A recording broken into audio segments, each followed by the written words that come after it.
नमस्कार दोस्तों, स्वागत है आप सभी का आपके अपने यूट्यूब चैनल पर। दोस्तों आज के इस वीडियो में हम पढ़ने वाले हैं मध्य प्रदेश पटवारी परीक्षा 2022-23 की सामान्य प्रबंधन से संबंधित महत्वपूर्ण प्रश्नों का 7वां, जिसमें हम 25 प्रश्न यहाँ सॉल्व करेंगे जो आपके आगामी पटवारी परीक्षा के लिए बहुत ही ज़्यादा इम्पोर्टेंट साबित हो सकते हैं। तो वीडियो को बिना कोई स्किप किए पूरा ज़रूर देखेगा, और जिन लोगों ने अभी तक सब्सक्राइब नहीं किया तो प्लीज़ चैनल को सब्सक्राइब करके बेल आइकॉन ज़रूर प्रेस करें, ताकि आने वाले सभी वीडियो का नोटिफिकेशन आप तक आसानी से प्राप्त हो सके।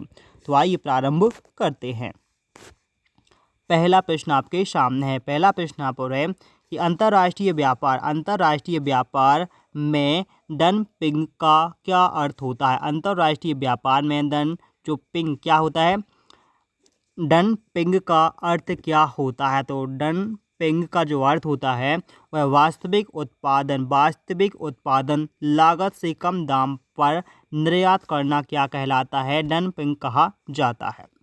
अगला प्रश्न आप है कि विपणन प्रक्रिया के कितने चरण होते हैं। विपणन जो प्रक्रिया होती है इसके टोटल कितने चरण होते हैं। तो इसके 5 चरण होते हैं। कितने? 5 चरण होते हैं। तो 5 चरण कौन कौन से होते हैं, तो वह देखिए ग्राहक, कंपनी, प्रतियोगिता, सहयोगी और प्रसंगी। यह होते हैं क्या, मार्केटिंग के 5 तत्व होते हैं, या विपणन के 5 प्रकार या चरण होते हैं। ठीक है, ग्राहक, कंपनी, प्रतियोगिता और सहयोगी या प्रसंग। ठीक है।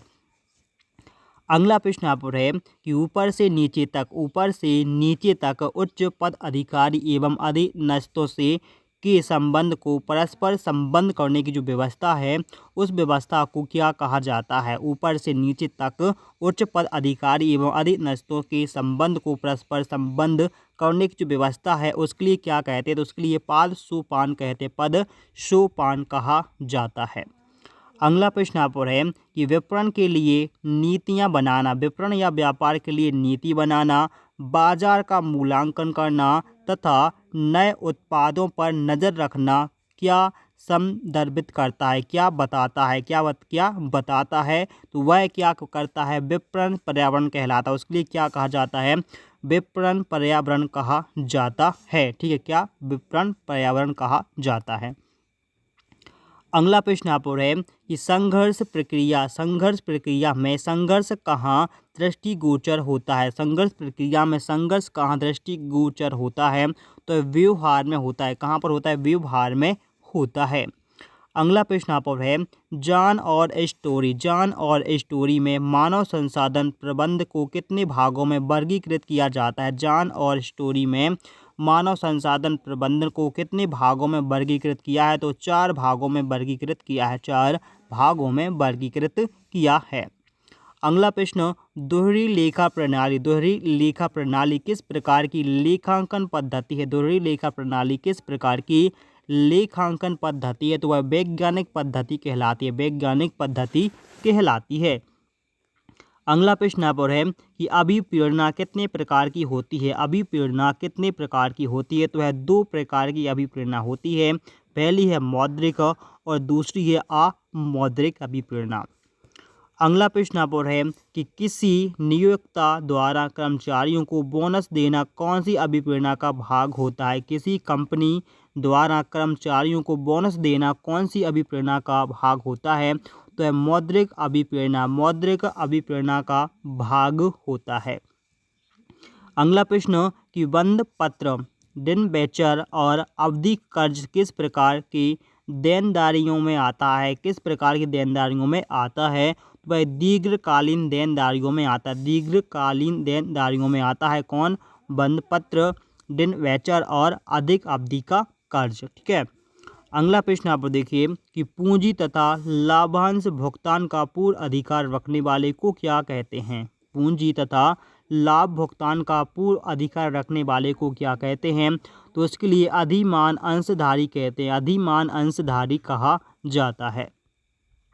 अगला प्रश्न आप है जब एक प्रबंधक बाहर की दुनिया को संगठन की सूचना देता है तब वह क्या कहलाता है। जब एक प्रबंधक बाहर की दुनिया को संगठन की सूचना देता है तो उसके लिए क्या कहा जाता है, तो उसके लिए कहा जाता है प्रवक्ता कहा जाता है। नेक्स्ट कि किसी विशेष तिथि पर व्यवसाय की संपत्ति वित्तीयों एवं दायित्वों का प्रदर्शन करना क्या कहलाता है? किसी विशेष तिथि पर व्यवसाय की संपत्ति एवं दायित्वों का प्रदर्शन करना क्या कहलाता है? तो उसके लिए वित्तीय विवरण कहा जाता है, वित्तीय विवरण कहा जाता है।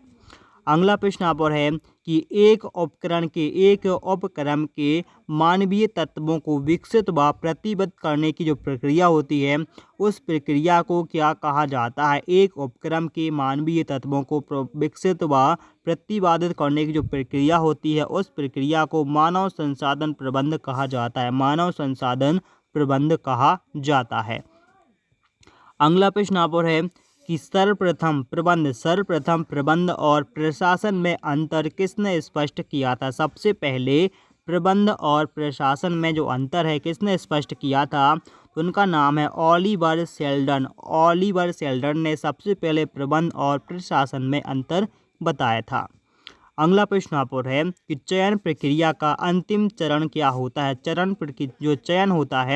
चयन प्रक्रिया का अंतिम जो चरण होता है वह होता है प्रत्यादेश। प्रत्यादेश होता है चयन प्रक्रिया का अंतिम चरण को क्या कहते हैं? प्रत्यादेश कहा जाता है।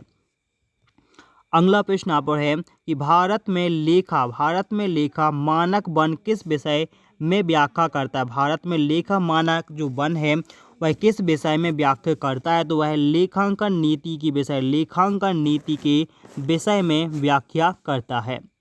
अगला प्रश्न आप और है इन्वेंटरी प्रबंधन मुख्य रूप से क्या दर्शाता है? इन्वेंटरी जो प्रबंधन होता है यह मुख्य रूप से क्या दर्शाता है? तो यह मुख्य रूप से स्टॉक किए गए माल के आकार व प्रतिशत की विशिष्टता दर्शाता है। अगला प्रश्न आप और है कि मानव संसाधन प्रबंध का स्थान किसने ले लिया है? मानव संसाधन प्रबंध का जो स्थान है वह किसने ले लिया है? तो वह कार्मिक प्रबंधन ने ले लिया है, कार्मिक प्रबंधन ने ले लिया है। अगला प्रश्न आप और है कि मानसिक क्रांति के लिए क्या आवश्यक होता है? तो मानसिक क्रांति के लिए प्रबंधकों को एवं कर्मचारियों के लिए मानसिक दृष्टिकोण में परिवर्तन करना होता है। ठीक है, प्रबंधकों एवं कर्मचारियों के मानसिक दृष्टिकोण में परिवर्तन क्या कहलाता है? मानसिक क्रांति कहलाती है। अगला प्रश्न आप है कि व्यक्तिकरण अवलोकन क्या है? व्यक्तिकरण जो अवलोकन होता है वह क्या कहलाता है? तो वह नियंत्रण का एक रूप कहलाता है, नियंत्रण का एक रूप कहलाता है। अगला प्रश्न आप है कि प्रबंध का प्रथम कार्य क्या है? प्रबंध का जो प्रथम कार्य होता है उसके लिए क्या कहते हैं? तो उसके लिए नियोजन कहा जाता है। प्रबंध का प्रथम कार्य नियोजन कहा जाता है या नियोजन के लिए कहते हैं। अगला प्रश्न प्रबंध का अंतिम कार्य क्या है? प्रबंध का जो अंतिम कार्य होता है वह क्या होता है? तो प्रबंध का जो अंतिम कार्य है वह नियंत्रण होता है। क्या होता है? नियंत्रण होता है। नेक्स्ट, सकल कार्यशील पूंजी क्या है? सकल कार्यशील जो पूंजी होती है वह क्या है या क्या कहलाती है? सकल कार्यशील पूंजी तो व्यवसाय की कुल चालू परिसंपत्ति में निवेशित पूंजी की आवश्यकता का सही अनुमान लगाना क्या कहलाता है? सकल कार्यशील पूंजी कहलाता है या कहा जाता है। तो आज का हमारा यह वीडियो यहीं होता है समाप्त। तो वीडियो आपको कैसा लगा कमेंट करके हमें ज़रूर बताएं। तो मिलते हैं नेक्स्ट वीडियो में, तब तक के लिए दोस्तों बाय।